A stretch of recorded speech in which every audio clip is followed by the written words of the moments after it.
Hey guys, what's up? It's RealityBullet, and I'm gonna shut up so you can watch this cutscene. It's awesome.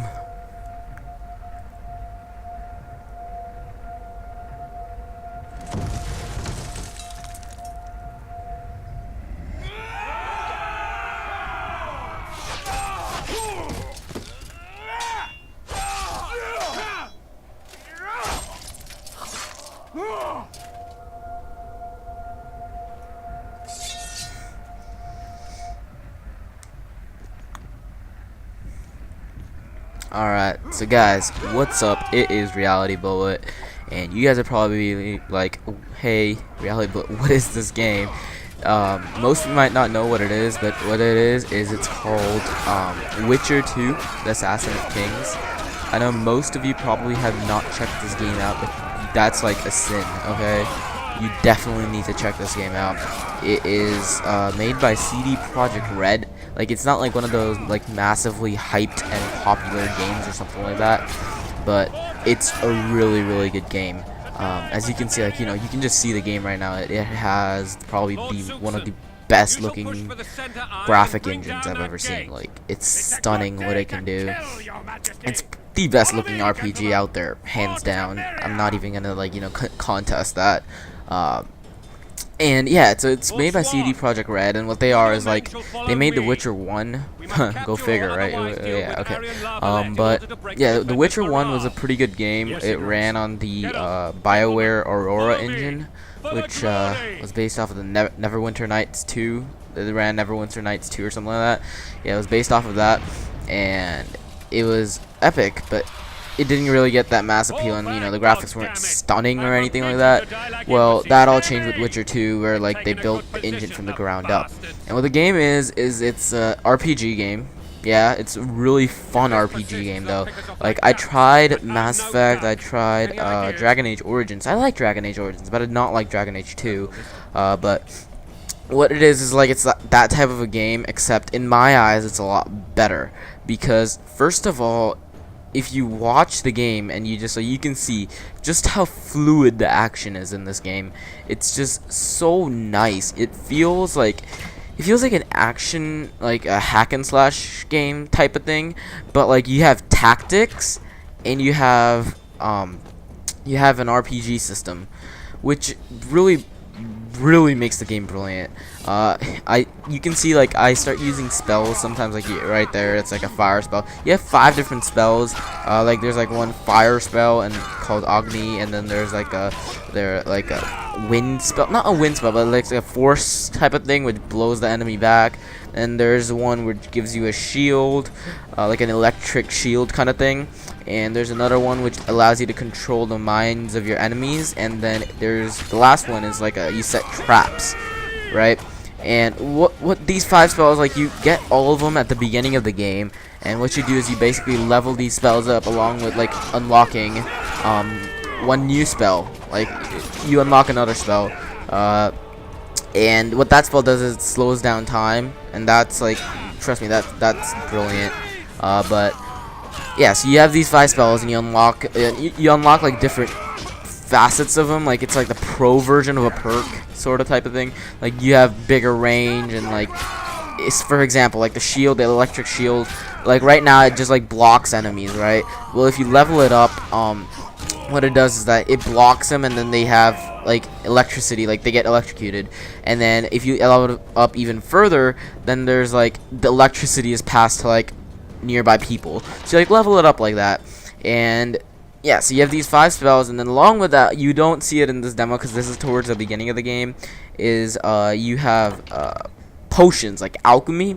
And what you basically do is you like make these different potions, and you basically have to set them up before the battle. So you have to plan out your tactics before the battle, because what you have to do is you have to meditate, and when you have to like sit down and meditate while you're drinking the potion, if that makes sense. It's not like an RPG where you just like drink like the health potion, you automatically have more health, or you drink like the mana potion and you have more magic or something like that. No, it's like before the fight, you have to like basically sit down, plan it out, and you have all these different potions. Like, one allows you to like see in the dark. Like there'll be dark areas where it's really hard to see any of like enemies attacking you from like every direction. Think of it like night vision goggles, only in like magic form.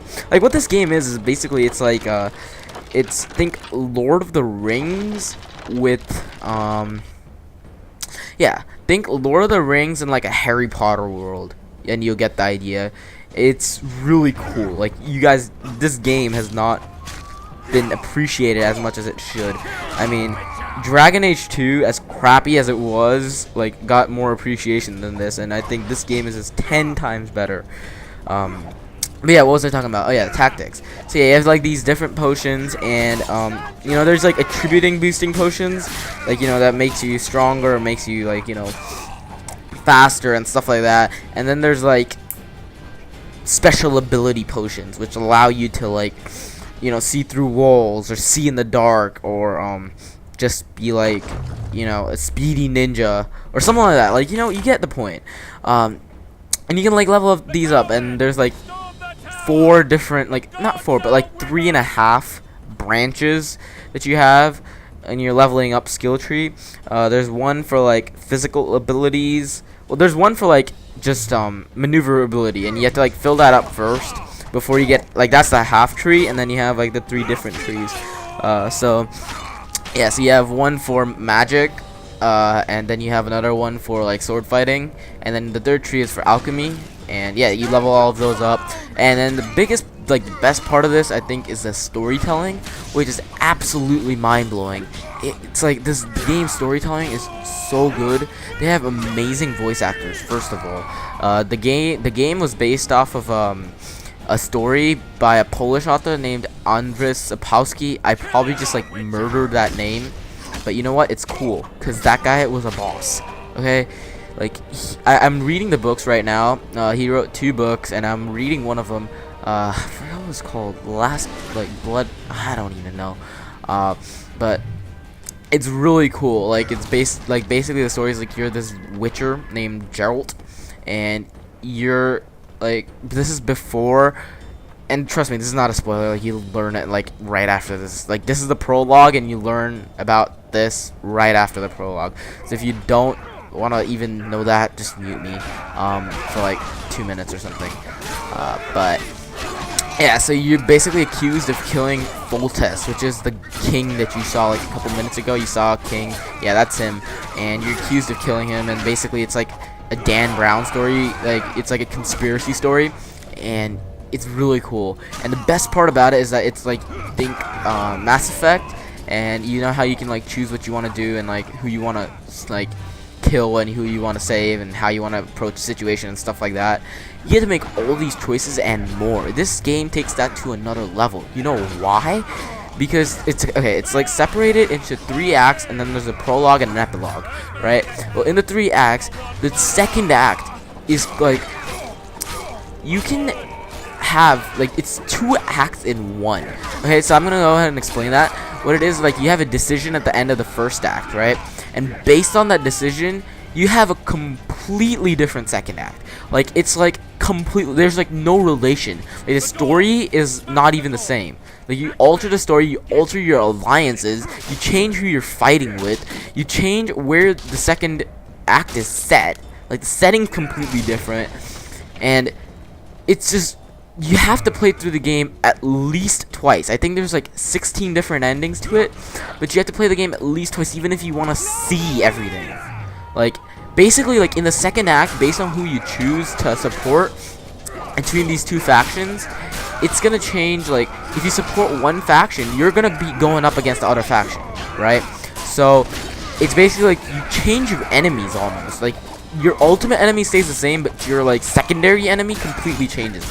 And it's really, really cool how they did that. Like, they put in a lot of effort into this game. Like, the details and everything is just phenomenal. Like, CD Projekt basically put their heart and their soul into this game, and like, it really shows. The quality in this game is just, I can't believe it.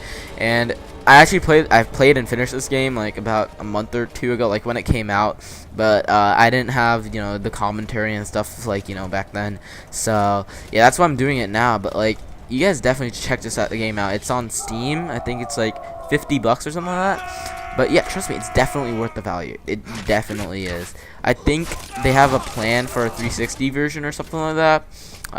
But if you have a PC that can handle this, definitely check it out, because it's my favorite RPG of all time. I'm just gonna go ahead and say that. In my eyes, at least. I mean, like, the parts of this game, that it's like the parts make a whole, right? And this game basically outplays almost every single game, in my opinion, and every single other RPG, at least in my opinion. And I'm like, I've played quite a few RPGs. I'm not an RPG fanatic or like a fanboy, or like, I don't, FPSs are my thing, right? But I have played a lot of RPGs. I remember me and my friend Chris, we used to play Final Fantasy 12, and that game was like, that game was my favorite RPG of all time. Before this, it really was, and we put in countless hours into that. That was so much fun. And I played Final Fantasy X, I played Dragon Age, I played Dragon Age 2, I played a lot of RPGs. I played, what was it called? Dude, I can't remember the name. Last Remnant? Yeah, that was alright. It wasn't the best, but it was alright.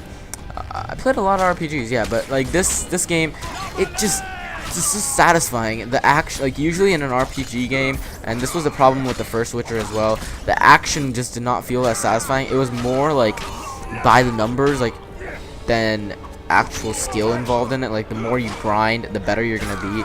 But in this game, it's like a combination of both these factors. Like, what I'm meaning to say is, like, you have to have, like, I'm playing this on easy because I just want to show you guys how it works. But I did play this game on hard, and I beat it on hard. And for that, you really needed to first plan it out. You have to use your, like, potions and antidotes and, like, everything like that. You have to use that properly, first of all. And then second of all, you have to, like, have the reactions, like, and you can see the view is just amazing. But you have to have the reactions, like, you block and stuff, use magic. People are going to be attacking you from every direction. You can dodge their attacks, you can block their attacks, you can do a whole bunch of things to their attacks. But, like, you have to be able to do that. Even if you have, like, the most amazing leveling up thing, like, that's going to help you, but that's not going to be the final thing about this. It's going to be if you can react to these battles, like, sort of like an action game. And as you can see in this game, the health bar is actually regenerating. It's not like most RPGs where it's like you have to drink potions or something to make it regenerate. It's a regenerating health bar, sort of like an FPS, but it's that amount that you have increases as you level up. Basically, it's a neat trick. It definitely, like, it makes you think about when you should retreat and when you should attack, when you should lie low and when you should go for the offensive. And it's all these different tactics, basically, like these different parts that really make it a whole and make it a phenomenal game in my eyes. There's no drawback to this game, at least. I haven't found a drawback to this game, except maybe that, I don't know, some of the quests are a little less satisfying, but some of the side quests are even good. Like, one or two of the main quests, like, as far as I can remember, one or two of the main quests were a little bit tedious. But seriously, if you go to any other RPG or action game, you're gonna have 10 of them. Like, this game is basically, like, think Assassin's Creed action put into, like, a Final Fantasy role-playing game. I love this approach way more than the approach that what are their names? Square Enix took with Final Fantasy 13. Just because it feels a lot more fluid and it just suits the genre a lot more in my eyes. Everything just flows from one target to another.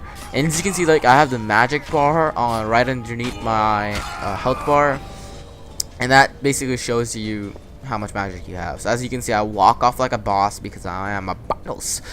And please rate the video what you think it deserves, and if you like this stuff, favorite it and subscribe to me because that always helps me out. Alright, later guys, peace out.